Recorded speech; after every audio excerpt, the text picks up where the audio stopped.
नारनौंद के police station के गांव बुडाना में दिनांक 6 तारीख नवंबर महीने में एक के हमें डेड बॉडी मिली थी, जिसमें उसकी जो शनाख्त हुई थी वो मृतक जयवीर के रूप में हुई थी, सन ऑफ श्री टेकराम, जिसकी उम्र 62 साल थी। तो उसके बाद मामला की गंभीरता को लेते हुए हमने कुछ स्पेशल टीम है, हमारी CID टीम है, साथ में SHO नारनौंद और DSP साहब के नेतृत्व में टीम का गठन किया गया था, लेकिन हमें कोई उसमें महत्वपूर्ण सफलता नहीं प्राप्त हुई थी। उसके बाद इसी कड़ी में 16 तारीख को बुडाना गांव की एक महिला थी कृष्णा, जिसकी उम्र 50 साल थी और वो विधवा थी। उसकी 16 तारीख को एक गुमशुदगी की रिपोर्ट नारनौंद पुलिस स्टेशन में दर्ज हुई थी। 17 तारीख को उसके अगले दिन उसकी सुबह वहाँ पर स्टेडियम के पास में उसकी डेड बॉडी की सूचना हमें प्राप्त हुई थी। तो दो लगातार, एक तो 6 तारीख को, एक दोबारा 17 तारीख को दो हमारी जो डेड बॉडी हमें प्राप्त मिली थी, उनकी सूचना हमें मिली थी।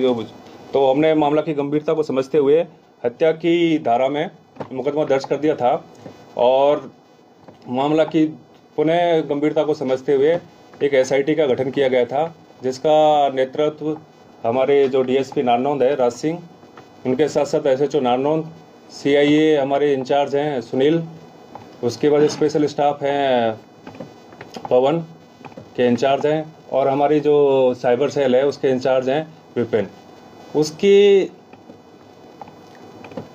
उनके साथ में हमने एक SIT का गठन किया गया था, तो जिन्होंने तकनीकी एवं वैज्ञानिक अनुसंधान एवं अपनी ह्यूमन इंट है उसके माध्यम से कड़ी गंभीर मेहनत करते हुए इस मामले का खुलासा किया है, और इसमें जो मुख्य आरोपी था उसको हमने आज गिरफ्तार कर लिया है। मोडस ऑपरेंडी क्या रहा इसका? जी, मैं बताना चाहूँगा कि जो इसमें जो हमने आरोपी गिरफ्तार किया उसका नाम अनूप पुत्र साधुराम है, निवासी बुडाना। इसकी उम्र 19 साल है और अभी 9वीं पास है, अविवाहित है, और इसका कोई अभी तक हमने कोई आपराधिक रिकॉर्ड हमें प्राप्त नहीं हुआ है। जो पहला हमारा जो हत्या हुई थी हमारी 16 तारीख को, जो कृष्णा, जो मृतका थी कृष्णा, उसकी जो हमने उसके मामले में जो पूछताछ की, प्रारंभिक पूछताछ में सामने आया है कि उसने कुछ आभूषण पहन रखे थे। तो वो अपने मार्केट से अपने घर जा रही थी। इस दौरान में ये जो आरोपी है वहाँ पर बकरी चरा रहा था, तो इसको लगा, ये नशे में था, इसने शराब भी पी रखी थी, इसको लगा था कि इससे कुछ मुझे पैसे और कुछ आभूषण मिल सकते हैं जो मेरे खर्चे के लिए काम आ जाएंगे। तो इसने उसी इंटेंशन के साथ में उसका मर्डर कर दिया और उसके बाद उसकी बॉडी को घसीट के एक जो गड्ढा था पास में उसमें दबा दिया था। जयवीर का इन्होंने बताया है, जैसे कि अभी प्रारंभिक पूछताछ में पता चला है कि ये बकरी चराने का काम करता है। तो ये बकरी चरा रहा था, तो इसकी बकरी जयवीर के खेत में चली गई थी। इस दौरान इनकी कहासुनी हो गई थी। इस कहासुनी की रंजिश रखते हुए इसने शाम को जाके और उस जयवीर का मर्डर कर दिया।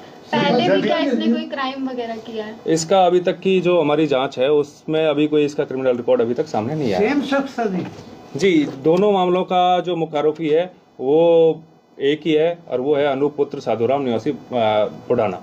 तो सर, जयवीर की हत्या करते वक्त भी नशे में था, नशा करके ही गया था या? जी, उस दौरान भी इसने, अभी जो बताया, इस दौरान भी इसने नशा कर रखा था, शराब पी रखी थी। हत्या करने के बाद ये कहाँ फरार हुआ था और कहाँ से इसे गिरफ्तार किया गया? जी, हत्या करने के बाद ये कहीं भी फरार नहीं हुआ था, ये अपने घर पे ही था। और जैसे हमने अपना इन्वेस्टिगेशन किया, SIT ने, हमारी जिन टीम ने काम किया, तो उसके बाद जो फैक्ट्स आए, जिसके बाद जो एविडेंस आए, उसके बाद पुष्टि हुई कि यही मुख्य आरोपी है जिसने दोनों वारदातों को अंजाम दिया है। तो हमने इसको आज हमने जो बस स्टैंड है नारनौंद में उसके समीप से इसको गिरफ्तार किया।